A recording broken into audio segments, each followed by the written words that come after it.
y otras plataformas que permiten darle al mensaje técnico de los científicos y de los expertos pues un formato más atractivo, más visual y más cercano. No puede ser de otra manera. La palabra se dice muchas veces, es un arma poderosa que para algunos puede llegar a transformar nuestra existencia y para otros ocurre justamente lo contrario, que es la realidad la que provoca cambios en la lengua. Y seguramente se den los dos factores. Queremos saber en este segundo debate qué opinan de todo esto los divulgadores. Y nos acompañan esta tarde Patricia Reina y Fernando Gómez, que en 2015 decidieron empezar a vivir sin plástico y compartir su experiencia en un blog titulado Vivir sin plástico. Se dedican a dar charlas y a crear contenidos sobre la problemática del plástico y sobre el consumo responsable. En la actualidad están llevando a cabo el proyecto Un océano sin plástico, con el que están recorriendo, caminando toda la costa de la península ibérica, impartiendo charlas en centros públicos, organizando limpiezas de playas y entrevistando también a activistas y científicos que están trabajando por la conservación del océano. José Antonio Calvo, médico odontólogo y fundador hace más de 10 años de la página web Meteosojuela, en la que se pueden consultar datos e imágenes en tiempo real a través de las cámaras y estaciones meteorológicas que tiene montadas en diversos sitios, 2 en Logroño, creo, y 1 en Sojuela. Es miembro de la Asociación de Comunicadores Meteorológicos y de la Asociación Meteorológica Española.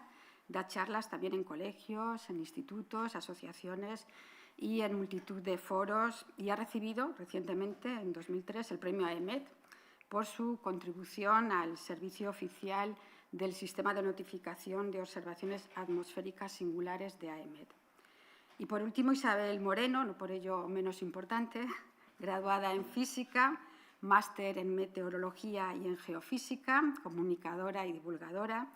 Ha trabajado en diferentes medios de comunicación y actualmente es presentadora y meteoróloga en el programa de televisión española Aquí la Tierra. Es autora del libro Cambio climático para principiantes, ponente también y conferenciante en cursos y grandes eventos de divulgación científica.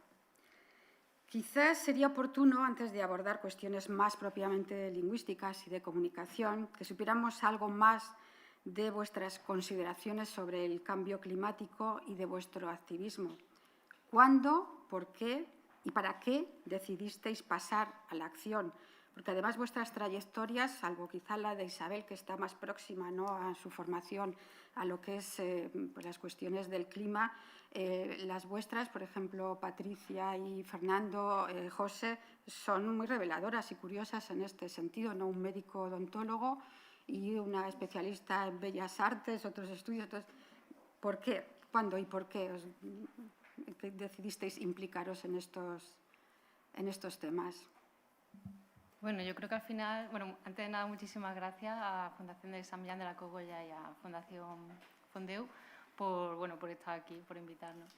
Yo creo que ante todo somos habitantes del planeta y como tales pues nos influye todo lo que pase, ¿no? O sea, no hace falta una formación específica en ciencias para darte cuenta de que tenemos un problema. A nivel consumidores, digamos, empezamos porque, bueno, volvíamos del supermercado, empezábamos a quitar envases de fruta y verdura y a ordenar la comida y prácticamente llevábamos una bolsa llena de residuos para reciclar, ¿no? Entonces pensábamos, yo al principio pensaba, bueno, pues que no era algo que estuviese en mi mano, porque, bueno, si los supermercados pasaban así, ¿yo qué le hago, no? Pero, bueno, hasta que vi que había gente que en Estados Unidos sí vivía sin basura y entonces pensé que si en Estados Unidos se podía, aquí también se tenía que poder, ¿no? Que generamos mucha menos basura. Entonces, bueno, así empezamos. Se lo propuse a Fer y fue una forma de ponernos mano a la obra, ¿no? No te puedes estar quejando todo el día, sino que puedo hacer yo en mi ámbito y en mis circunstancias para cambiar lo que no me gusta, ¿no? Y por lo menos para no contribuir en un sistema tan dañino como el que estaba viendo del sobreenvasado. Y a mí el cambio climático en realidad lo que ha hecho es arrollarme. ¿Quién iba a decir que un chaval que empezó a estudiar veterinaria y que iba a acabar haciendo medicina, a trabajar de odontólogo y acabar hablando del tiempo en colegios, asociaciones y demás, porque en realidad a mí lo que me lleva al cambio climático es la meteorología. A mí me gustaba hacer fotos de tormentas, fotos de rayos. Sin embargo, en la sociedad existe cierta demanda, sobre todo de qué tiempo va a hacer. Poquito a poquito empiezas a escribir y de repente te das cuenta de que una cuestión que antes no existía, yo te estoy hablando del 2010, cuando yo empecé a escribir en el blog, pues empieza a arrollarte porque literalmente se transforma en un problema cada vez más evidente, y entonces pues ya tienes que pasar, como bien decís, a la acción. Tienes que, sobre todo, pensar, fíjate, te diría yo, más que en transmitir lo que está sucediendo, que creo que el mensaje llega, en cómo movilizar a la parte de la población a la que llega. Y en ello estamos. Abel, ¿por qué decidiste implicarte más en estas cuestiones? Pues se queda así, sí. Pues en realidad yo empecé a estudiar física porque quería hacer astronomía. Lo que pasa es que cuando descubrí cómo era la astronomía de verdad no me gustó. Me sigue gustando la astronomía, pero no como pensaba que me iba a gustar.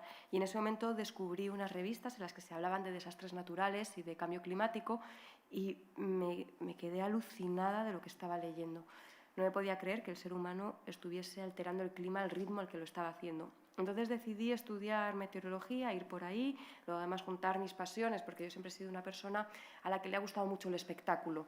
Tocaba piano, cantaba, luego además siempre he sido muy de contar historias, porque escribía muchos cuentos de pequeña, y al final, como veis, como que he aglutinado todas estas cosas en mi profesión actual.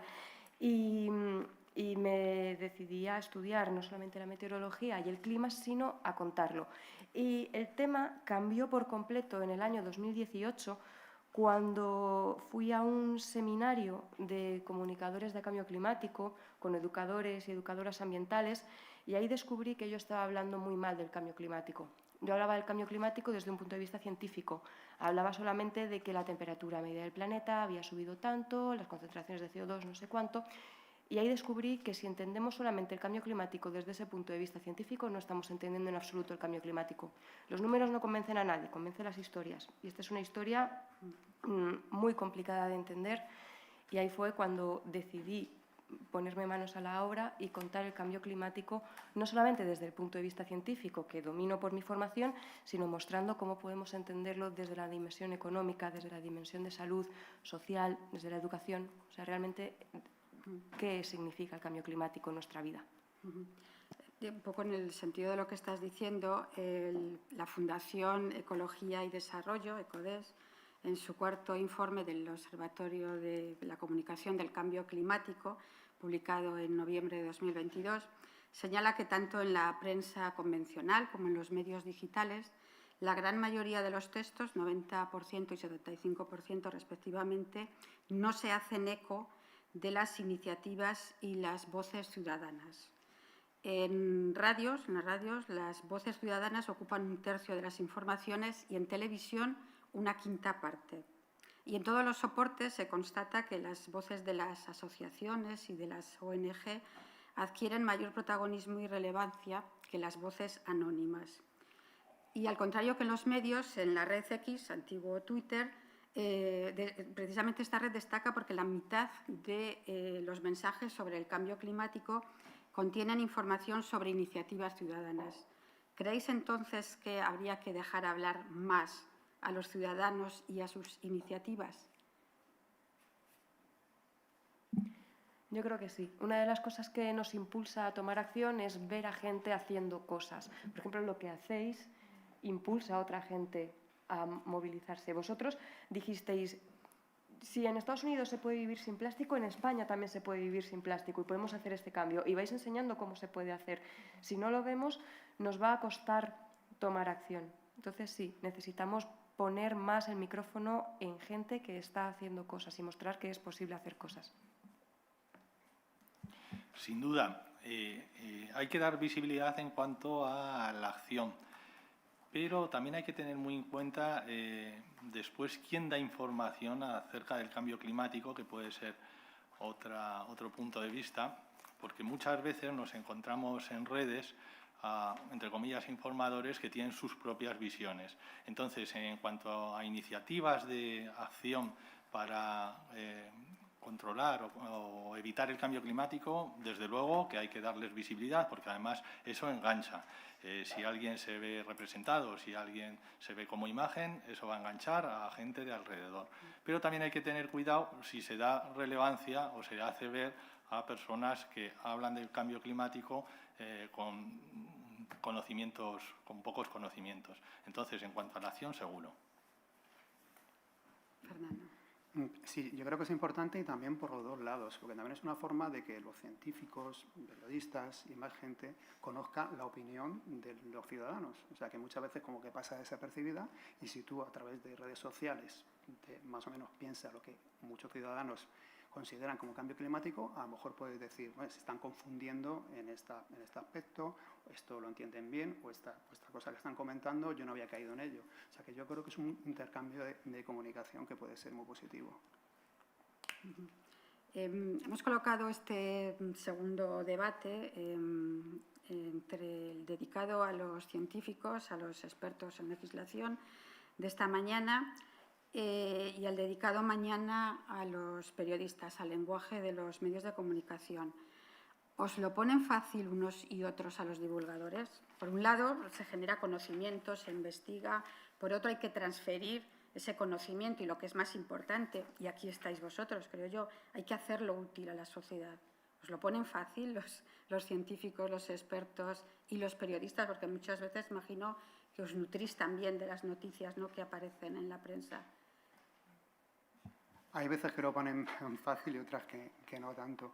Normalmente los informes de científicos cuesta mucho leerlos, porque muchas veces son en inglés, son muchas páginas, y hay veces que pues, te tiras media mañana para analizar un informe.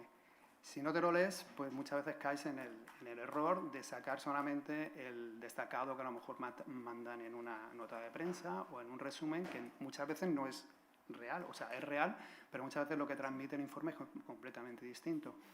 Y el periodismo, depende del medio, pues hay veces también que destacan de un informe solamente un matiz cuando tiene muchísimos más. Pero ese es un poco el error que cometemos todos, porque claro, es muy difícil sintetizar una cosa, simplificarla al punto que lo pueda entender en todo el mundo y que realmente transmita lo que quiere decir el informe. No es sencillo. Yo creo que la clave está en la fiabilidad de la fuente de información. Cuando nos exponemos o cuando leemos noticias del cambio climático, pues podemos observar que hay todo tipo de noticias, unas muy alarmistas, unas menos alarmistas, unas muy bien documentadas, otras peor documentadas. Entonces, la selección de la fuente es fundamental. Yo creo que en cuanto al lenguaje, el mensaje llega. Yo no tengo ninguna dificultad, sobre todo porque ahora nos lo ponen a los que a lo mejor no estamos tan metidos en la parte técnica. Yo creo que los gráficos, los datos que nos aportan están muy bien y además teniendo fuentes como pueda ser AEMET, que siempre es una fuente fiable, pues creo que a nosotros nos resulta fácil a la hora de poder transmitir esos conocimientos a nuestro público, ¿no? Pero, sin duda, lo que hay que tener en cuenta es cuál es la fuente a elegir. Yo voy a recoger esto último que has dicho de la fuente a elegir porque, claro, yo vengo del mundo científico, entonces para mí leer artículos, claro, yo cuando empecé a dedicarme a esto acababa de terminar el máster, entonces, claro, leía artículos como, bueno, pues muy fácil. Pero es verdad que hay una crítica que se hace bastante a menudo al mundo científico, que es que en ocasiones cuesta que desde el ámbito meramente científico se extraiga cuál es lo más importante del informe que van a publicar, que sean capaces de explicarlo para que todo el mundo lo entienda. Y yo creo que en ese sentido tenemos algunas entidades muy importantes que están haciendo un trabajo muy importante y les está yendo muy bien, como es AEMET, por ejemplo. AEMET últimamente está haciendo una labor de divulgación asombrosa, y menos mal, porque un organismo tan importante como es AEMET y con tanto prestigio está haciendo un trabajo muy, muy útil para toda la población del país. Pero además de AEMET, tenemos otras fuentes muy importantes que son capaces de mostrarnos la ciencia de forma muy fácil, como es el IPCC, que tiene el informe, que es larguísimo, pero luego tiene un pequeño sumario y luego además tiene el resumen para personalidades políticas, ¿no? También tenemos a Copernicus, que está haciendo una labor de divulgación muy importante y de traducción de la ciencia muy agradable de leer. Entonces, yo creo que, a pesar de que todavía tenemos algunos estudios o tenemos algunos campos que son hostiles a la hora de leerlos porque cuesta, porque son informes largos y demás, creo que en los últimos años hemos visto como tanto la ciencia como la prensa lo están poniendo cada vez más fácil.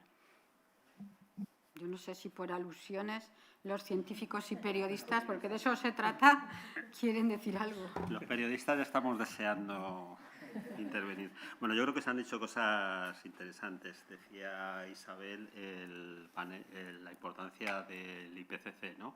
De hecho, en su último informe de síntesis, una de las cuestiones que establecían era que los científicos tenían que utilizar, o en sus informes, tenían que utilizar un lenguaje más asequible a la población, ¿no? Y de hecho se ha notado, es mucho más explicativo, más didáctico.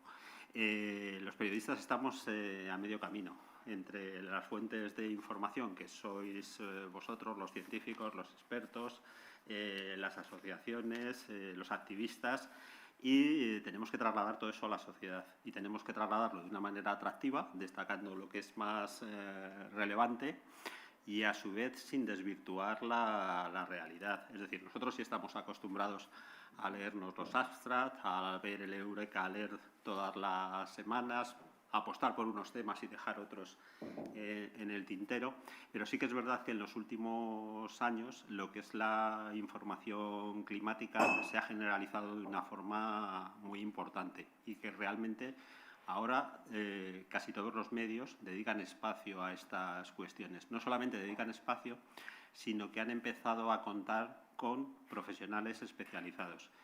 Y seguramente tendremos ocasión de hablarlo mañana, pero la especialización es fundamental.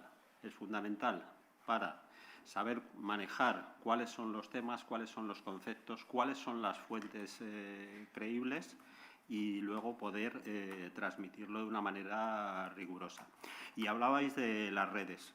Nosotros somos unos fervientes usuarios de redes porque nos permite trasladar esas informaciones que elaboramos a la sociedad.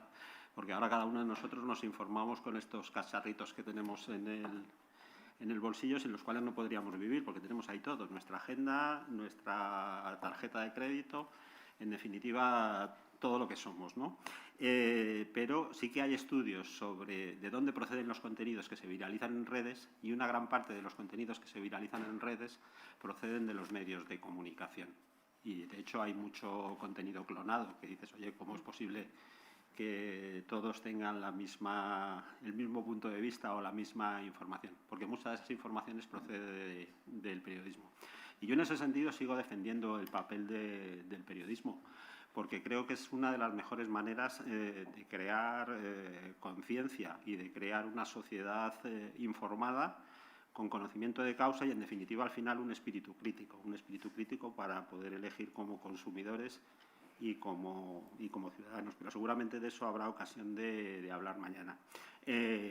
Yo sí que creo que es muy importante los ejemplos de los ciudadanos concienciados que toman la iniciativa y que demuestran que se pueden hacer cosas frente a la crisis climática, porque son ejemplos que movilizan a la acción. Pero creo igualmente que es muy importante la labor de la ciencia, porque la ciencia nos da solvencia, nos da credibilidad y el método científico, en definitiva, al final, lo que nos permite es que nuestras informaciones tengan una consistencia y un peso y una credibilidad que de otra manera no tendrían. Sí, Laia. Sí, yo también por alusiones, por la parte que me toca como científica, simplemente decir que en los últimos años yo he visto un cambio bastante importante entre mis colegas y yo me sumo a ellos. Un esfuerzo añadido cada vez que se publica un estudio científico. normalmente en una revista en inglés, una revista científica. Se hace un esfuerzo para comunicarlo, se elaboran una serie de resúmenes dirigidos al público en general, quitando las palabras raras o explicándolas muy claritas y sintetizando los principales hallazgos de ese estudio. Y se intentan difundir por redes, a través de una serie de pósters que son más amenos, notas de prensa y dando toda la difusión que se puede a esa investigación ya traducida al español y lista para ser consumida por la sociedad en general. Vamos a avanzar. Una de las formas con la que practicáis vuestro activismo es dando charlas a un público muy heterogéneo, pero con una característica común. Escolares, niños y mayores con una formación diversa, pero casi todos alejados en su gran mayoría de los cauces académicos o por lo menos de los que tienen que ver con el tema que estamos tratando. Entonces, no solo tenéis que trasladar o mejor traducir los términos científicos y sus conceptos, sino que queréis además moverlos a actuar. ¿Qué estrategias utilizáis a la hora de enfrentaros a este público? Me resultaba curioso, por ejemplo, que decía Patricia, dice en su blog, que su formación, estudiaste Bellas Artes y fotografía, y tu trabajo anterior como fotógrafa, videógrafa, diseñadora y desarrolladora de páginas web, que no estaba directamente relacionado con lo que es con la divulgación que haces ahora, pero sí que te ha servido para que la información que compartes sea más, y quiero subrayar la palabra, digerible. Entonces, ¿qué estrategias utilizáis a la hora de enfrentaros a un público diverso para explicar lo que dicen los científicos? Bueno, yo en mi caso del plástico es que es muy fácil porque es muy visual, ¿no? A nivel cambio climático es mucho más difícil, es un tema mucho más abstracto. Y nosotros que nos basamos muchísimo en la imagen, o sea, en las fotos de nuestro proceso, porque enseñamos básicamente, empezamos casi todas las charlas enseñando los plásticos que teníamos la primera semana y cómo iban disminuyendo semana a semana hasta que llegamos a la primera que no tuvimos ningún plástico, ¿no? Entonces, es una forma pues, de animar a la gente. Nosotros intentamos explicarlo todo lo más básico posible y llamando a la acción. Y siempre decimos, empieza por lo más fácil y damos soluciones concretas y sencillas. O sea, nuestras charlas son como para eso, animar el cambio y para que la gente empiece, porque pensamos que una vez que empiezas a hacer cambios, luego ya todo va rodado, ¿no? Es simplemente, digamos, salir del sofá, ¿no? Y empezar a ver en tu día a día qué es lo que puedes cambiar. Y siempre decimos, empieza por lo fácil, por lo sencillo y damos un montón de cosas fáciles que puedes hacer en tu día a día para empezar a hacer cosas. Entonces, bueno, en nuestro caso está más fácil porque precisamente es visual, pero sí, no sé, trucos sencillos, concretos y sin irnos mucho a la abstracción porque ahí ya la gente se pierde. O sea, como público también de niños y de gente joven. A mí no me parece fácil lo que hacéis, ¿eh? Es complicadísimo. Es complicadísimo llamar a la acción, mostrar acciones fáciles y que se pueden hacer. A mí me parece que es complicado. Y mira, una cosa que tiene muchísimo poder de lo que hacéis es la imagen. Has dicho, mostramos imágenes de cómo ha ido reduciéndose el plástico y tal. Y es verdad que utilizar imagen, utilizar incluso el arte, utilizar cosas que podamos ver, que podamos sentir, que podamos escuchar, nos tocan la fibra sensible, nos hacen emocionarnos y eso puede hacer que tomemos acción de una manera más sencilla. En ese aspecto, yo en lo que no he especializado, sino que me gusta muchísimo utilizar la música como herramienta. Entonces, estoy a lo mejor dando una charla y de repente, bueno, claro, yo tengo que soltar datos porque yo he estudiado física y tengo que mostrar mis gráficas, tengo que mostrar mis datos, tengo que mostrar mis mapas, pero no mucho, porque si no la gente se aburre. Entonces, en un momento determinado digo, madre mía, menudo rollo os he soltado, ¿eh? Claro, entonces yo parece que me voy por los cerros de Úbeda para poner una canción y luego les cuento en qué condiciones se compuso esa obra, qué condiciones de CO2 había en aquella época, cómo era el mundo en aquel entonces. Entonces, claro, de repente pones una obra y dices, ¡ay, qué bonito!, y estás diciendo algo con música por detrás, entonces el mensaje queda como mucho más épico, ¿no? Y toca un poquito más la fibra. Entonces, bueno, yo utilizo la música, utilizo también muchas imágenes, utilizo muchos recursos cercanos que podamos ver. Por ejemplo, si tengo que hablar de cambios en patrones migratorios de algunas aves, pongo las cigüeñas que anidaron al lado de mi casa y luego además cuento la historia de que les cayó un rayo en el nido, salió ardiendo, una zona del barrio estuvo toda la tarde sin tener luz. O sea, fue una historia, la verdad, un poco trágica, pobres cigüeñas. Y con eso hablamos, por ejemplo, de cómo las cigüeñas en algunos casos ya no migran, sino que se quedan en España y no se van a África. Claro, para eso también influye que tienen comida, pero si el clima no acompañase, estas cigüeñas se irían. O a la hora de hablar de sequía, en vez de mostrar solamente el dato de la reserva hídrica, está al 15%. Impacta mucho más cómo está, por ejemplo, el pantano de Sau hace 4 años y ver una imagen de la iglesia que hay en ese embalse a la que puedes acceder ahora mismo andando. Pues es utilizar muchas herramientas y de este tipo, sobre todo con imágenes, con música. Y a nivel de mensaje, últimamente me estoy centrando mucho en hablar de irreversibilidad. No hablo casi del futuro. Hablar del futuro es hablar de lo que no sabemos. Si limitamos de forma brutal las emisiones de gases de efecto invernadero ahora mismo, vamos a ir a un futuro que se va a parecer bastante al presente que tenemos. Si seguimos con esta tendencia, el futuro va a ser con unas condiciones mucho más hostiles para nuestra civilización. Pero es que no me hace falta hablar del futuro con lo que estamos viendo ahora. Entonces, hablo de irreversibilidad y de las cosas que estamos viendo ahora, con la música, imágenes y demás. Bueno, pues yo hago algo parecido a Isabel, pero sin música. ¿Y qué es algo parecido a lo de Isabel? Pues cuento historias, vivencias, cosas que vemos, que nos han ocurrido. La verdad es que mi público es muy heterogéneo. De hecho, en la última charla que di en un pueblecito de aquí de la Sierra, me encontré a 3 generaciones. Nunca me había pasado. Niños, padres y abuelos, a los cuales les tengo que dar el mensaje parecido, pero que lo van a recoger de forma diferente. Independientemente del tipo de público que yo tenga, siempre voy a contar algo básico. Diferencia entre tiempo y clima, diferencia entre cambio climático y calentamiento global y qué es el IPCC. De ahí partimos, porque muchas veces oyen cosas pero no saben ubicarse en qué significa una cosa u otra. Y también especificando el calentamiento global antropogénico, porque yo creo que es la base. Prescindo de datos y gráficas. Isabel lo hace fenomenal, pero considero que hay un cierto hastío. La gente ya percibe los datos tan catastróficos. Va a subir la temperatura, se deshielan, ¿no?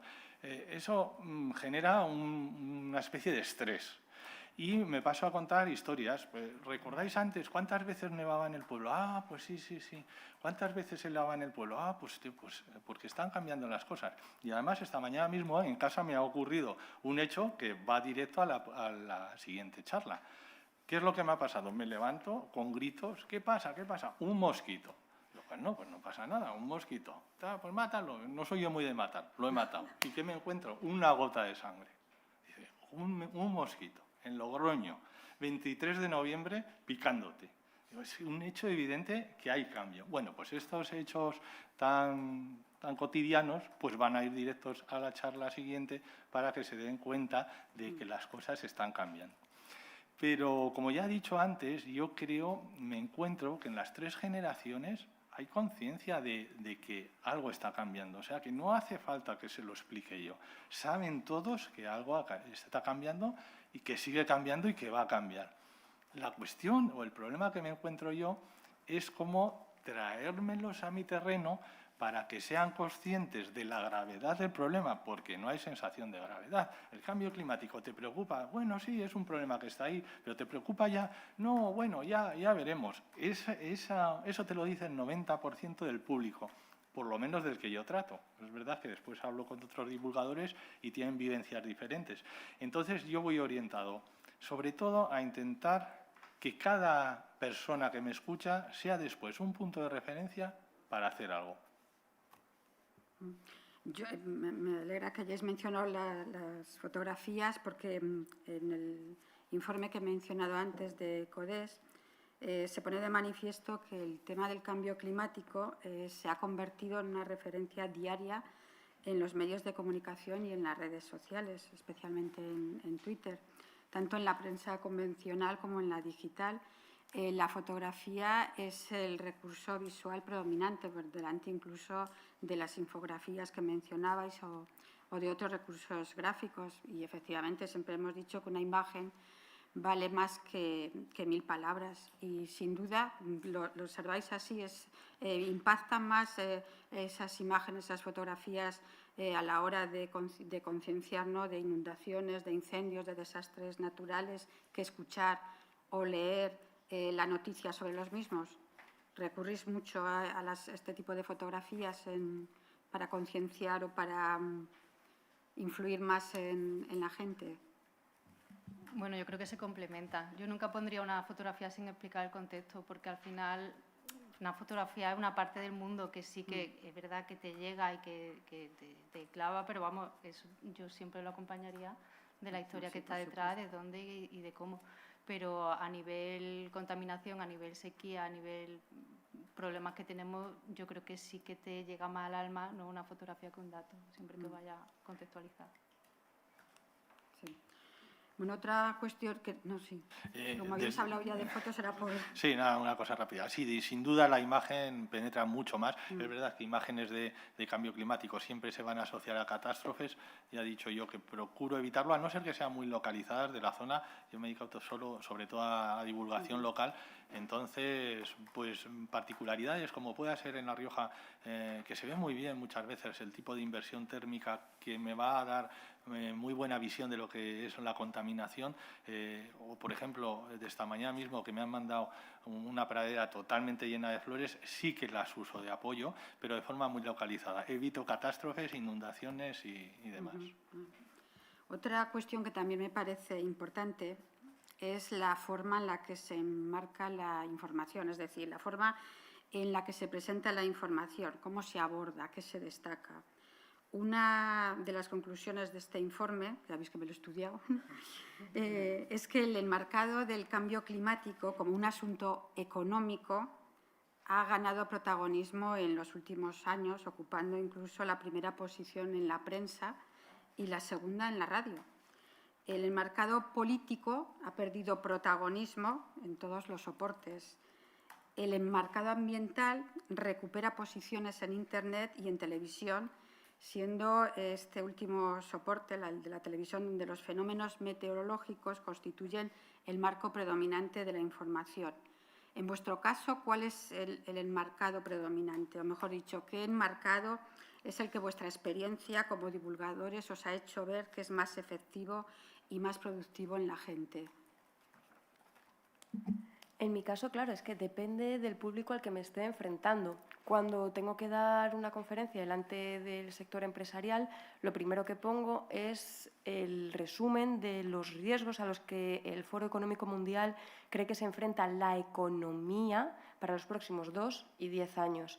Si miramos el último informe, veremos que de los 10 riesgos principales a los que se enfrenta la economía o lo que ellos estiman que se enfrenta la economía para los próximos 10 años, los 4 primeros puestos están encabezados por temas ambientales, como fallo en la mitigación del cambio climático, fallo en la adaptación del cambio climático, crisis de biodiversidad, fenómenos meteorológicos adversos, si no me falla la memoria. Creo que esos son los 4 primeros riesgos a los que el Foro Económico Mundial cree que se enfrenta la economía de cara a los próximos 10 años. Para los próximos 2 años, creo que el primer puesto no lo ocupa algo ambiental, pero si no me falla la memoria, puede que haya 5 de los principales riesgos que son relativos al medio ambiente. Entonces, claro, con este contexto es normal que la economía haya ido ganando protagonismo, pero sobre todo una cuestión que a mí me funciona mucho es centrarlo en la salud. Hablar de las muertes que pueden ser atribuibles a olas de calor que no entenderíamos si no tenemos el cambio climático detrás, hablar de cómo estamos cambiando las enfermedades que tenemos en algunos lugares que están siendo transmitidas, por ejemplo, por mosquitos, que antes no podían sobrevivir en el clima que teníamos y ahora sí que pueden hacerlo, entre un larguísimo etcétera. Nosotros tocamos más el tema ambiental. El tema económico apenas lo tocamos y si lo tocamos en más preguntas que nos hacen a nivel personal, de que si es más caro ser sostenible, a nivel de una familia, una persona, que eso siempre en todas las charlas y vamos, en muchas ocasiones sale ese tema, porque todo el mundo se piensa que a nivel personal es mucho más caro intentar llevar una vida más sostenible. Y luego también el tema de la salud, que quieras que no, todo está relacionado, y aunque tampoco lo tocamos muchísimo, pero siempre que hablamos siempre sale temas de salud y también nos gusta tocarlo, porque es así, todo está interrelacionado. Si el planeta tiene problemas, nuestro cuerpo tiene problemas. Yo, desde luego, para mí, sin duda, la medioambiental. Siempre recuerdo que el Parlamento Europeo hizo la declaración de emergencia climática y medioambiental. Y muchas veces, a los que nos gustan mucho las cosas del tiempo, nos dedicamos a destacar todo lo que es referente al tiempo, a la meteorología, al aumento de CO2. Sin embargo, a la hora de movilizar, yo creo que el medio ambiente es fundamental. Y, de hecho, se lo he dicho a ellos cuando yo ahí vi los ponentes, que qué buena idea, porque creo que el reciclaje es el punto de partida de todo. ¿Por qué? Porque yo ahora, antes de venir a este seminario, he hecho una pequeña encuesta entre pacientes, amigos, acerca de lo que les preocupaba el cambio climático y lo que hacían. Todos reciclaje. Y el reciclaje es mucho más medioambiental que climático. Pero una movilización medioambiental me va a llevar a hacer algo por el clima.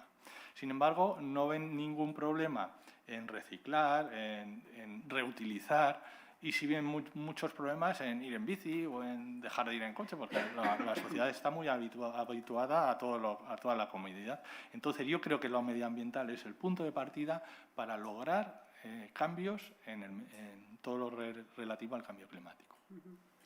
El lenguaje, se ha dicho ya esta mañana, el lenguaje del cambio climático está lleno de términos sumamente técnicos, en muchas ocasiones también de acrónimos, de numerosos neologismos. Hoy se habla mucho de educación ambiental. ¿Se trata de esto? ¿Se trata de educar a la gente para que entienda todo ese mare magnum de términos? ¿O creéis que se trata más bien, o que sería mejor, adaptar tanto el lenguaje como los contenidos para llegar a todos? Es decir, ¿hay que cambiar el lenguaje del cambio climático y el contenido de algunos discursos? Bueno, yo, como ya he dicho antes, en mi observación por los diferentes grupos de personas con las que me encuentro, siento que hay cierto hastío, cierto cansancio de recibir malas noticias. Como bien comentábamos antes, el COVID fue fundamental a la hora de un retroceso, a la hora de implicarse. Fue la primera noticia negativa de mucho impacto, les han seguido las guerras. Entonces, yo creo que ya no se quiere o no se está receptivo a recibir malas noticias. Entonces, creo que es difícil porque ¿cómo vas a hacer que un problema que es serio, que todos los datos son serios, no hacerlos serios? Pero hay que, claro, estudiar o ver cómo hacer que se pueda movilizar a la población. Yo creo que en cuestión de datos, la población en general está un poco cansada de recibir malas noticias. No tengo la solución de cómo se podría hacer, pero es verdad que hay que intentar hacer mensajes de tipo positivo. Y me estaba recordando ahora que en los espacios del tiempo de Televisión Española vi el otro día una cosa que me llamó mucho la atención y que me parece una forma buenísima.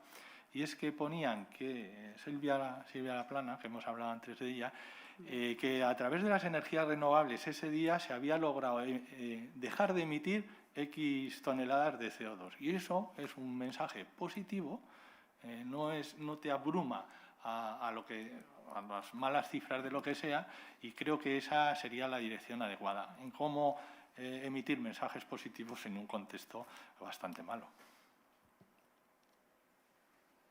Bueno, yo creo que depende un poco lo que decías de explicar la ciencia del formato en el que esté, porque al final, bueno, nosotros nos movemos en redes, luego tenemos nuestra web, o no es lo mismo enfrentarte a una charla que a un reel, por ejemplo, ¿no?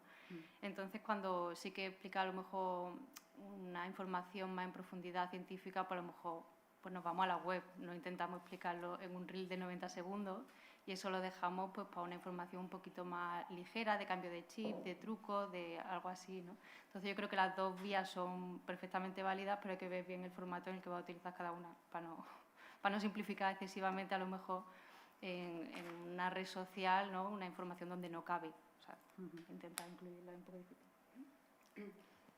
Yo creo que sobre los términos que utilizamos, yo soy partidaria de que a las cosas hay que llamarlas por su nombre, pero hay que llamarlas por su nombre con mesura, porque, por ejemplo, lo que está pasando en meteorología es que en meteorología tenemos unos nombres que molan muchísimo, ¿no? De repente hablamos de ciclogénesis explosiva y ahora todo es ciclogénesis explosiva y no entendemos lo que es ciclogénesis explosiva. O, por ejemplo, la corriente en chorro, el jet stream, se ha roto el polar vortex, ¿no? Tenemos como muchos términos que llaman mucho la atención, entonces introducir a veces más términos dificulta el entendimiento de lo que estamos diciendo.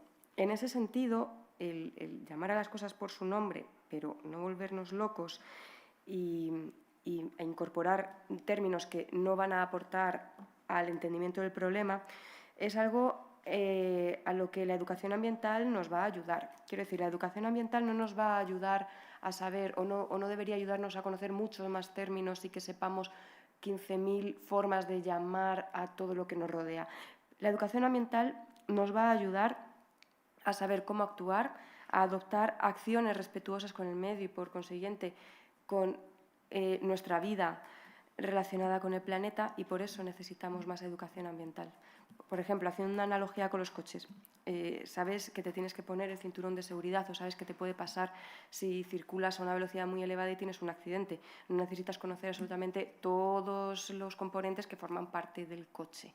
Entonces, en ese aspecto, creo que la educación ambiental es como digamos, el campo de conocimiento que nos ayuda a saber que tenemos que conducir el coche con el cinturón de seguridad y con unos límites de velocidad establecidos.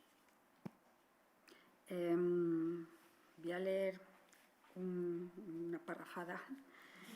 La evidencia científica del cambio climático antropogénico está empíricamente establecida, pero comunicarla a audiencias no científicas sigue siendo un desafío.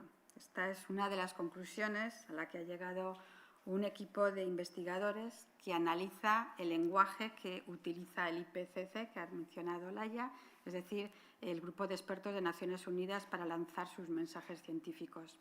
Este estudio viene a decir que los expertos del cambio climático usan un lenguaje demasiado flojo para la magnitud de la amenaza.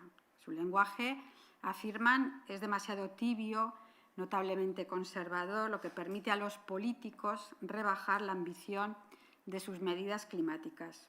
Dicen que el cambio climático es más evidente, más achacable a la acción humana y con impactos más severos que lo que trasciende del lenguaje oficial.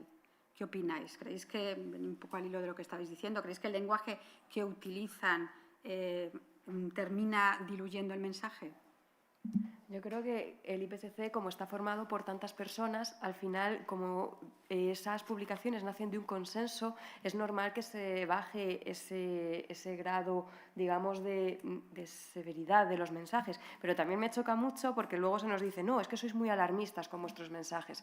Entonces, no sé, me pareció un poco contradictorio, ¿no? Somos alarmistas a la vez que somos flojos con el mensaje. No sé, así como reflexión. Sí. Se trata de eso, de que puedas. Vale, yo creo que eso ha cambiado, que ahora los científicos son más rotundos y que el panel intergubernamental de expertos de Naciones Unidas también es más rotundo. Que el mismo secretario general de Naciones Unidas da unos mensajes que realmente son apocalípticos, ¿no? O sea, quiero decir, si vemos sus últimas intervenciones cuando se han presentado los últimos informes, estamos al borde de la destrucción, y es verdad, estamos al borde de la destrucción. El cambio climático no es un problema de futuro, es un problema de presente. Y no es un fenómeno que sea un fenómeno lejano, es un fenómeno que nos afecta a todos y cada uno de nosotros. Cada uno de nosotros podemos ser víctimas de la crisis climática. Yo llevo muchos años, no siempre, porque en EFE he hecho muchas cosas, pero a lo único que no he renunciado es a esa faceta de especialización en periodismo ambiental y científico, pero eso a mí no me libra de ser víctima del cambio climático. De hecho, yo he sido víctima del cambio climático. Lo estaba comentando durante el almuerzo con mis compañeros de mesa. O sea, a mí se me inundó la casa con 1 metro de agua en la dana del pasado 3 de septiembre. Se me inundó la casa, el coche se me fue flotando, en fin, a los vecinos tuvieron que bajarles del techo, en la urbanización de al lado falleció una persona de 80 años, por lo tanto es una realidad próxima. Y nosotros, como periodistas, tenemos que transmitírsela a la sociedad. En algunos talleres que he impartido en Latinoamérica, yo insistía en que había que aproximar el fenómeno a los ciudadanos. Allí es un problema muy grave ahora mismo la sequía. Pues tienes que hablar de la sequía y que la sequía que está asolando Latinoamérica es un problema que está vinculado a la crisis climática, que los fenómenos meteorológicos adversos son una realidad, que no solo es que vaya a hacer más calor, sino que va a haber el régimen de precipitaciones se va a cambiar y que, por lo tanto, cada uno de nosotros podemos ser más vulnerables. Y hablabais de la educación. La educación es una pata fundamental.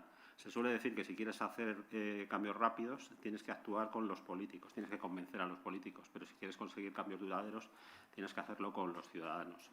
Yo creo que en este problema hay que actuar en los dos frentes. Y es verdad que ahora tenemos políticos más concienciados, también tenemos políticos más negacionistas. Pero desde el año 2020 en este país también se declaró la emergencia climática con una serie de medidas, con 30 medidas, 5 de ellas a aplicar de manera inmediata. Una de ellas era la aprobación de la Ley de Cambio Climático, la otra la puesta en marcha del Consejo de la Asamblea Ciudadana por el Clima, ¿no? Entonces, y es más, ¿cuándo este país ha tenido un gobierno que se ha declarado ecologista? Te puede gustar más o menos, te puede parecer mejor o peor, pero hay un gobierno que ha creado una vicepresidencia de transición ecológica. Esa era una vieja reivindicación del movimiento conservacionista. Y nosotros, los periodistas y los divulgadores, pues lo hemos contado. Y yo creo que ese es el camino. Y que si hoy hay una mayor conciencia medioambiental en la sociedad española, es porque eso se ha contado. La realidad que tenemos ahora en cuanto a información ambiental y climática no es la misma de hace 20 años. Esta mañana se decía que los juristas ambientales eran los de los pajaritos. Los periodistas ambientales hemos sido los de los pajaritos y las florecillas y todavía para algunos lo seguimos siendo. O sea, que hemos avanzado mucho, pero queda mucho por recorrer. Yo sí puedo ver una cosa. Lo que hablas de los mensajes tremendistas, también es verdad que ahora los científicos se centran mucho no solamente en dar el mensaje claro de cómo es la situación, que además muchas veces está subestimada y te cuentan nuevos datos de que se han subestimado los catástrofes y demás, sino también se centran mucho en las soluciones. O sea, tú puedes contar que, como hace una semana The Lancet contaba los datos que se habían subestimado sobre las olas de calor y el impacto que van a tener de cara al futuro, pero también contar a la vez las soluciones que se pueden dar a la sociedad, implicar a los científicos en el debate social que hay y además hablar de eso, pues que hay medidas que se han tomado y han tenido repercusión, por ejemplo, en el tema de contaminación. O sea, las muertes por contaminación sí han descendido porque ha habido prácticas que se han hecho y se han llevado a cabo. Que hay mucho camino por hacer, sí, pero también hay que dar voz a los científicos en el aspecto no positivista, sino diciendo, mira, si actúas, puedes tener consecuencias positivas. O sea, dar las dos vertientes y tener una cosa más equilibrada, que no sea siempre contar, pues lo que decíamos, que la gente se cansa de siempre escuchar el mensaje negativo. Busquemos las soluciones, ¿no? Hablamos mucho de mitigación y adaptación, pues hablemos también de las dos vertientes, ¿no? Es que la cuestión es esa. Si nosotros divulgamos los datos tal como son, no pueden ser peores. Y esos datos recibidos por la población, ¿paraliza o moviliza? Esa es la cuestión. Entonces, me parece muy buena aportación que hay que dar los datos con algún tipo de solución, pero soluciones que se puedan llevar a cabo. Aunque generalmente siempre la sociedad o los que reciben la información buscan referentes y no hay muchos. No sé si puedo aprovechar para hacer una pregunta a los compañeros periodistas. En vuestros medios, ¿qué se consumen más? ¿Noticias con algún tinte catastrófico o noticias positivas? Porque yo lo que he observado del contenido que comparto es que cuando comparto cosas que dan, digamos, miedo, cosas como por ejemplo el deshielo de Groenlandia, mirad lo que está pasando, mirad cómo va a subir el nivel del mar, no sé qué, eso solía tener muchísimo más éxito que cuando daba noticias positivas. Entonces, no sé si también es que la gente tiende a buscar las noticias o tienden a tener más éxito las noticias con esos tintes negativos. Bueno, yo en mi caso, los temas que más funcionan solo están vinculados a la salud. O sea, el tema cambio climático con salud porque la gente le toca de cerca. Y luego también, sobre todo, lo que creo que es fundamental es, aparte de hablar de datos e implicar a los científicos y a la sociedad, es poner cara y nombre al cambio climático. Yo creo que las historias más pequeñas y que cuentan historias personales llegan mucho más y tienen mucho más clics que hablar de un informe del IPCC o de un estudio de Nature. Bueno, hay una máxima anglosajona en el periodismo que es good news, no news. Es decir, la noticia negativa siempre parece que es mucho más noticia que las buenas noticias. Imaginad cualquier informativo de televisión. Algunos canales son más catastrofistas que otros, ¿no? Pero nosotros que al fin y al cabo somos una dirección especializada dentro de un medio generalista, tenemos el lujo de poder dar múltiples enfoques a las informaciones. Damos mucha información negativa porque la realidad es negativa. Compartimos con vosotros la idea de que efectivamente decir que estamos abocados a la destrucción puede hacer caer en el desánimo, ¿no? Y por lo tanto también hay que aportar soluciones. Y una de las cosas que desde hace años defendemos desde el periodismo ambiental es que también hay buenas noticias que merecen la pena ser contadas. Pues ejemplos como lo que hacéis vosotros, que ahora mismo he encontrado la información de la botella de 1975 de lejía que habéis rescatado del mar en casi perfecto estado de conservación, ¿no? Entonces, bueno, en nuestro caso, digamos que vamos alternando. Si la realidad es mala, si se produce un determinado suceso, lo contamos sin paños calientes. Pero si hay buenas noticias en materia de conservación del lince, de conservación de espacios naturales, en avances científicos que permiten mejorar en lo que sea, pues también lo contamos. Y yo creo que en ese equilibrio, que no siempre es fácil, es donde está la virtud. Yo, por incidir un poco más en este lenguaje catastrofista o no, hay una plataforma de aprendizaje de idiomas, que es Babel, que junto al Observatorio de Medios y Cambio Climático analizaron la evolución de las palabras y los términos más empleados en todos los artículos publicados sobre cuestiones climáticas en los medios de comunicación de todo el mundo, desde enero de 2006 hasta octubre de 2021. Es decir, hace 2 años, es verdad que en 2 años el mundo ha evolucionado mucho, pero bueno, por si sirve como una referencia, los términos más utilizados en artículos periodísticos sobre temática ambiental y climática fueron catástrofe climática, cambio climático, calentamiento global, efecto invernadero, emergencia climática, crisis climática y colapso climático. Babel también informó que si bien el público en general está acostumbrado a términos como calentamiento global y cambio climático, los medios de comunicación comenzaron a desprenderse de esa terminología y a optar por palabras como catástrofe y emergencia como un intento por concienciar al mundo de las amenazas a las que se enfrenta nuestro planeta. Calentamiento, colapso y catástrofe experimentaron un aumento espectacular en su uso desde la segunda mitad del 19, concluye este estudio. ¿Creéis, pues, que deben los científicos, los políticos, los periodistas, vosotros como divulgadores, endurecer el lenguaje a la hora de hablar y de informar sobre estos problemas o sobre los problemas climáticos? Sí, yo creo que sí, porque, por ejemplo, la palabra cambio es como que se ha producido un cambio que no tiene que ver nada con nosotros, o sea, pues eso se puede entender así. Mientras ya poner catástrofe o algo que te añada un poco más, que hay un factor humano, es bastante importante. Y como eso, con mucho más en términos, que parece que es algo como que está ocurriendo naturalmente cuando no es así. Es que la recomendación de utilizar emergencia y crisis, no sé si Eva y Arturo, eso vino de se ha hablado ya, ¿no? Esta mañana ha Perdonad. salido. Bueno, sí salió Sí, porque pero bueno, además es importante. la inteligencia artificial ratificaba un poco lo que se había decidido.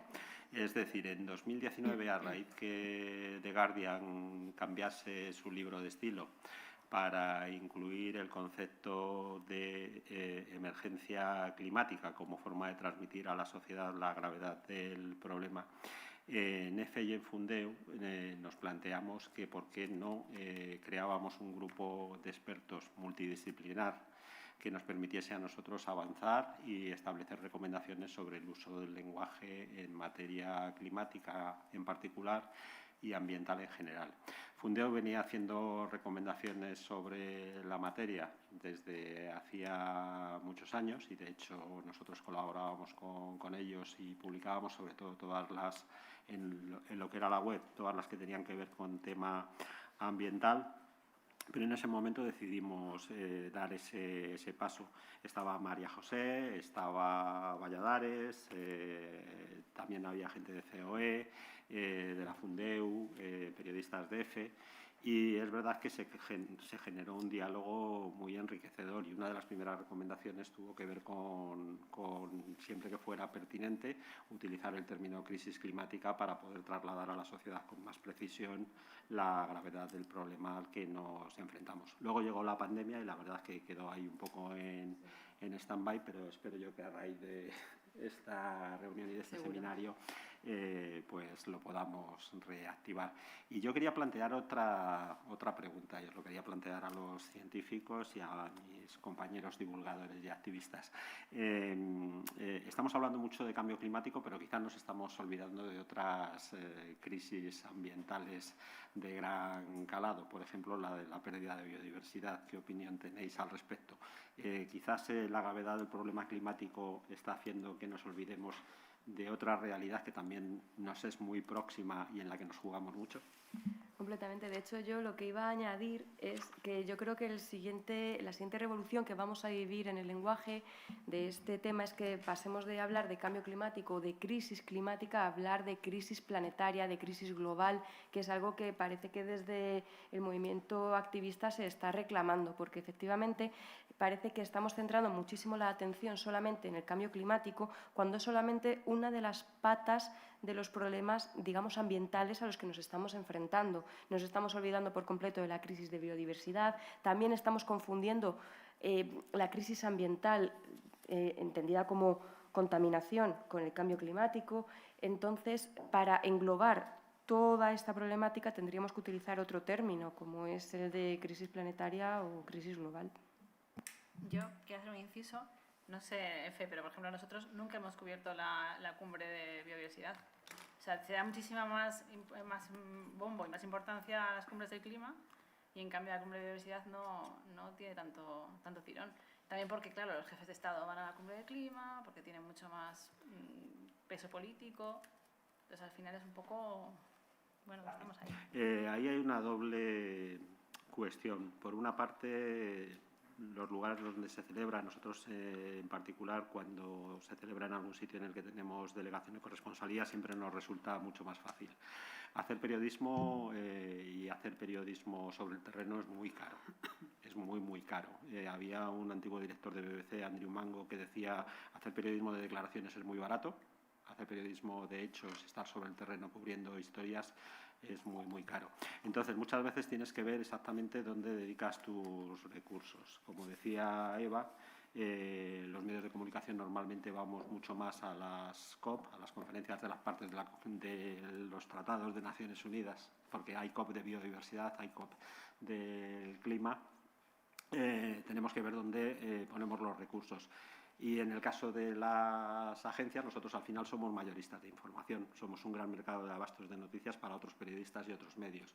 Y normalmente donde hay una mayor atención mediática de nuestros clientes, de nuestros abonados, es en la cumbre del clima. Por lo que decía Eva, van casi todos los jefes de Estado y de Gobierno, a esta próxima, por ejemplo, va a ir el Papa, va a ir el presidente del Gobierno, y por lo tanto, si tenemos que hacer una inversión, normalmente preferimos hacerla en este otro tipo de acontecimientos. No significa que descuidemos la de biodiversidad, la última que se ha celebrado en Canadá. Nosotros hemos informado, pero efectivamente he de reconocer que hemos informado a un nivel inferior al esfuerzo que dedicamos a las cumbres del clima. Yo lo he comentado antes, el hecho medioambiental, los problemas medioambientales son parte de la solución del cambio climático. Me parece fundamental hacer inciso en ello porque además se comprende mucho mejor, todo el mundo lo ve, los problemas de reciclar, cómo va cambiando la biodiversidad, mucho más que el cambio climático, que le suena a todos mucho más lejos. Respecto al endurecimiento del lenguaje, yo me preguntaría, ¿voy a conseguir algo endureciendo el lenguaje?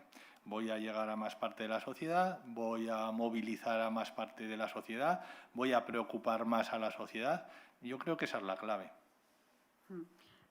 Pues claro, de todo hay defensores y detractores. Y bueno, vale, muy bien. Ahora que estamos ya todos asustados y preocupados, ¿qué hacemos? Es decir, hemos adoptado los términos crisis climática, emergencia climática, que ha salido esta mañana el tema. Yo quería conocer la opinión de los activistas, pero ¿esto resuelve el problema?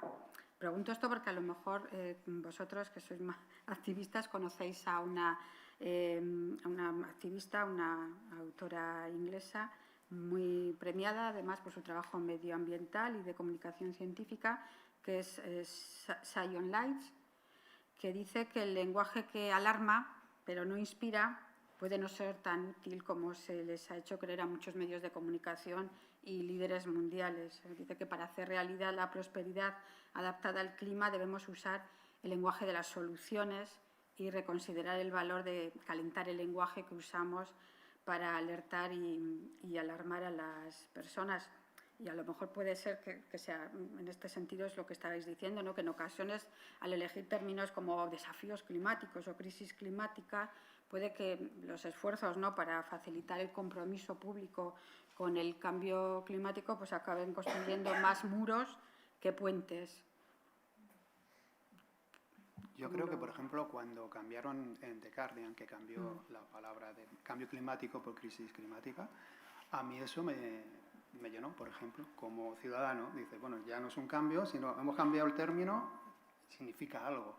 No es que cambiase yo a lo mejor mi forma de consumir, pero sí de ver el problema. Yo creo que es importante. Un cambio así tan simple que si se toma a nivel general, yo creo que sí puede cambiar un poco la visión que tiene la ciudadanía del cambio climático o de los problemas medioambientales. Sí, pero yo que veo que, claro, eso tiene como un impacto rápido, pero a la larga pues se va diluyendo, ¿no? No podemos estar hablando de emergencia climática 10 años porque es como que ya, bueno, pues te cansa, te aburre, ¿no? Como en plan, bueno, todavía no ha pasado nada o no ha pasado nada tan grave. Entonces, como para coger el impacto sí, pero después tienes que ver el lenguaje positivo de soluciones, como tú decías, porque va a tener un recorrido más largo, digamos, ¿no? Y va a tener un impacto más largo en las personas, las soluciones que el miedo, ¿no? Que al final es como que viene el lobo, que el lobo ya está aquí, ¿no? Pero un término positivo: desarrollo sostenible, economía sostenible, turismo sostenible, política sostenible, deporte sostenible. Coincido contigo, a veces hay sobre abusos de las palabras que al final la acaban dejando vacía de contenido. Pero otra pregunta: ¿por qué esto se nos plantea a los periodistas o a los comunicadores ambientales y no se les plantea a los que hacen información económica, información política, que suele ser tanto más catastrofista? Quiebras de compañías, caídas de gobiernos,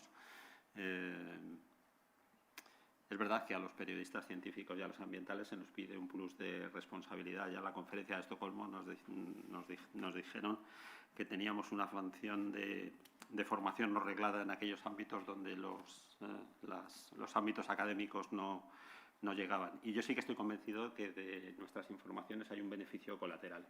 Es decir, vamos creando una cultura, un pozo científico y ambiental sobre los temas. Pero es verdad que, no sé si es por ser una especialidad relativamente joven, se nos pide ese plus de entrega y de militancia, que no sé si es bueno o malo. Es más, se nos pide no ser alarmistas y no utilizar el miedo, pero en cambio hay algunas son empresas que realmente venden alarmas, que son verdaderamente alarmistas en sus mensajes y utilizando el miedo. Pero funcionan. ¿Por qué? Porque te dicen, pueden entrar en tu casa, esa es la salida, ¿no? El miedo no nos paraliza si sabemos dónde tenemos que correr. Entonces tenemos que utilizar utilizar el mensaje de forma que, aunque hablemos de cosas que verdaderamente dan miedo, decir dónde está la salida para que ese miedo no nos inmovilice. Yo como jurista quería deciros algo a los comunicadores y a los periodistas, y es un consejo: que miréis las leyes. Ya sé que son complicadas, hemos hablado hoy de eso, qué es lo que se está incumpliendo y luchar para que se cumpla, qué es lo que podemos hacer los ciudadanos. Hoy mismo en la comida hablábamos de que desde la Ley de Residuos, la Ley 7 de 2022, todos los restaurantes y hoteles están obligados a ponernos agua natural, no envasada. No lo hacen. Ellos están obligados a ofrecerla, pero no lo hacen. Entonces, nosotros tenemos que pedirla. Tenemos, por favor, ¿me puede traer una jarra de agua? Es tan simple como eso. O sea, darle al ciudadano, empoderar al ciudadano. Y hay otra cosa, por ejemplo, que no se sabe, y que es el tema de residuos, es algo muy importante. Y hay un sistema que se llama el sistema de devolución, depósito, devolución y retorno, que está sobradamente probado en toda la Unión Europea, que es el más eficaz para reducir los residuos, sobre todo de los envases, que es que te cobran un depósito cuando das el envase, que te lo devuelven cuando tú devuelves el envase, cuando retornas el envase. Simplemente unos céntimos. Además, eso se aplicaba ya en la época franquista. Pero eso no se hace porque hay intereses de la industria, de los sistemas. En fin, no voy a decir nada porque tampoco podría, pero hay intereses encontrados. Entonces, lo que ha hecho la ley de envases es decir, si se comprueba que en el 2023 no se han cumplido los objetivos nacionales de reducción de residuos, se implantará un sistema de depósito, devolución y retorno. Vamos a pedirlo. Es lo que funciona. La gente, cuando le van a devolver un dinero, devuelve el envase, pero no solo el que lo ha comprado, sino que hay niños que se dedican a recogerlos para ganarse unas perras. Es lo que funciona. ¿Qué pasa? Que los ciudadanos no están organizados y los lobbies sí. Entonces, hay que mirar las leyes. ¿Qué es lo que no se está cumpliendo? Para que los ciudadanos lo reclamen. No simplemente alarmar o dar datos, que eso al final pues, no sirve. Dar la salida, como bien dices. Enseñar algunas pequeñas salidas, pero es que hay que ir poco a poco.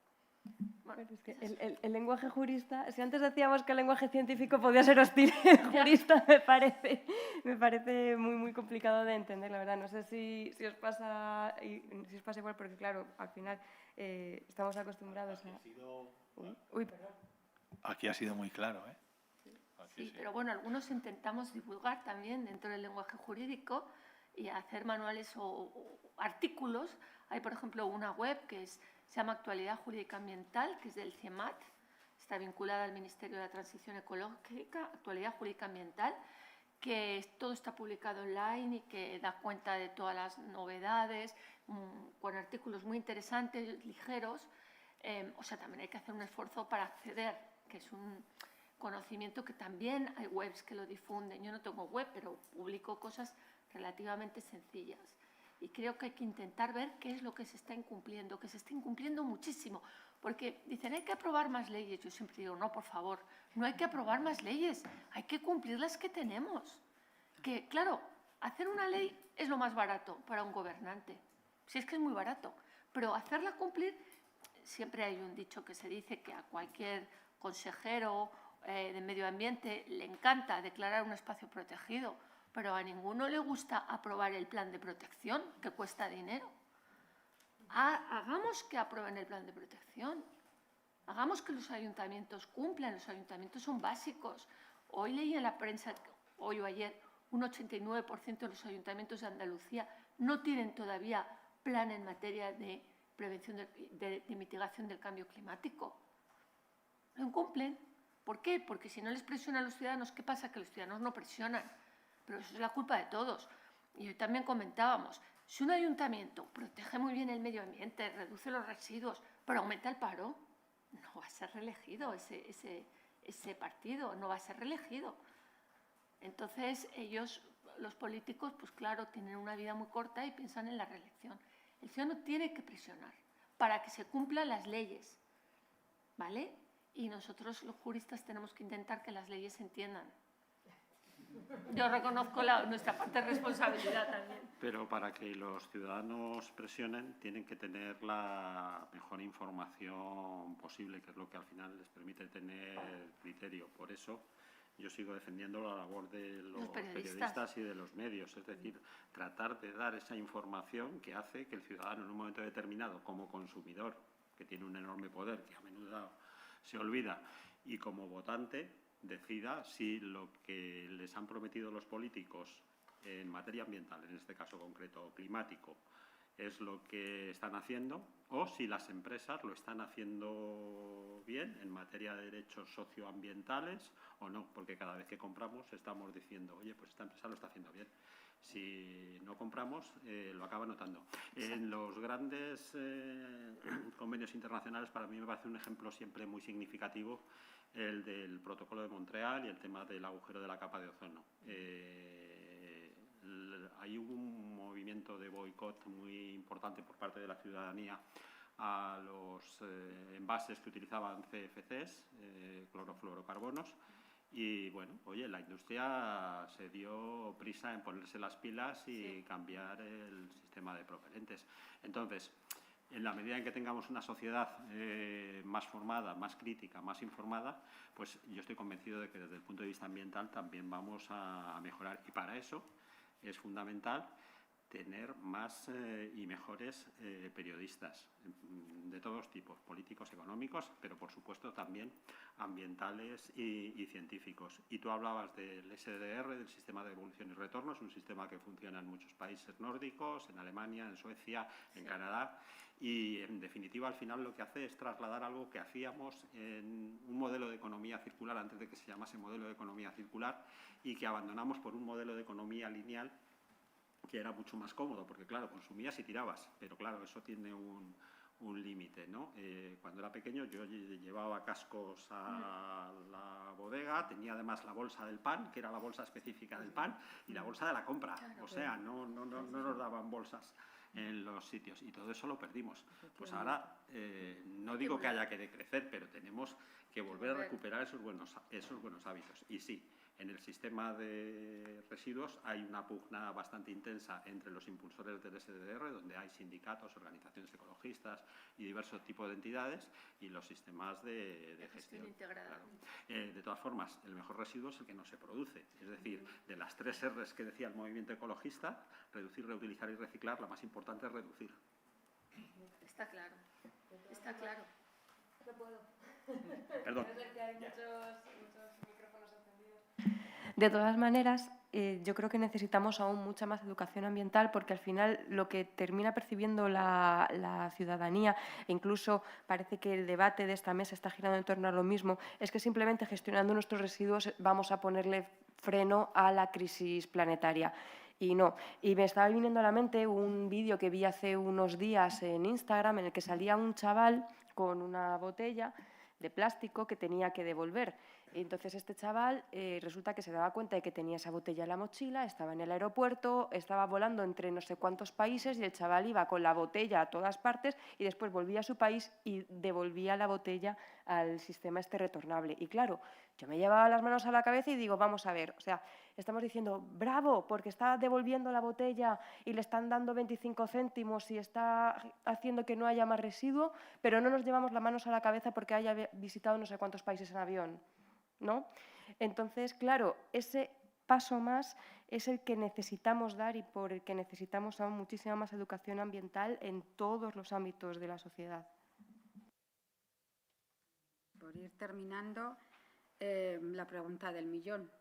¿Qué hacer para que los mensajes sean, por supuesto, rigurosos, pero sean también positivos y, sobre todo, fácilmente interiorizables? Es decir, para evitar esa saturación de la que hemos estado hablando aquí y ese término nuevo que se acuñó recientemente, la ecoansiedad. No sé si sabéis, se refiere al temor crónico que tienen algunas personas a un cataclismo ambiental causado por escuchar noticias catastrofistas de los medios de comunicación sobre el cambio climático. ¿Qué hacer para que los mensajes cumplan pues lo que hemos puesto aquí sobre la mesa? Bueno, yo creo que forma parte de la solución el que cada persona se vea capaz, que pueda hacer algo tanto en relación con el medio ambiente como con el cambio climático. Cuando yo voy a las charlas, mi objetivo es que todos los que están ahí, no te voy a decir que lo hagan, pero que sepan que tienen cualquier cosa para hacer. Ejemplo, la típica abuelita que me dice, yo no puedo hacer nada, hijo. Digo, tú sí puedes hacer. Puedes decirle a tu nieto los problemas que hay, aunque solo sea desde el punto de vista educacional, porque muchas veces tengo la sensación de que las soluciones siempre espera que se las den los gobiernos o quien sea. Y ellos se quedan un poco ahí, lo que decíamos antes, entre grandes datos muy alarmistas. Y yo creo que el transmitir la idea que todo el mundo puede hacer algo, aunque sea pequeño. Muchas veces le digo, no compres tanto en Amazon, mueve temas en el comercio local, que todo tiene repercusión en lo que sería disminuir la huella del carbono. Yo creo que todo el mundo se tiene que dar cuenta que puede hacer algo.